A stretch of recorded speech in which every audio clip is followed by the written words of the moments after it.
Yeah, she wants to go. He doesn't want to let her, is what it looks like. And she looked like she was kind of crying. She got her hands over her face now. Yeah, zero doubt that he's got a gun in his right hand. Real quick, just for clarification, she's been trying to get out and he's been pulling her back in. So this is like a classic hostage situation from what we're seeing from up here. Yeah, she's crying and sobbing. She's crying.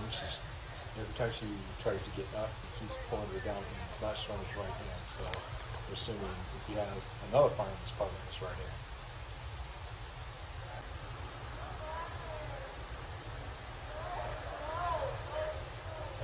Yep, okay. He's holding your back. Oh, I see a gun. Yep. I got a gun. I got nothing. I got nothing. I got it now. I'm gonna take the shot.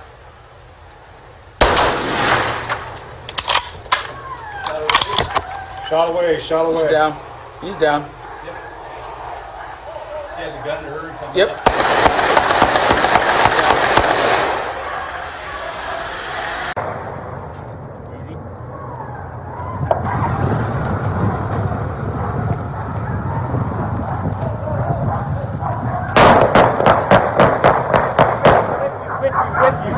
Same breach plan, same breach plan, same breach plan. Roger.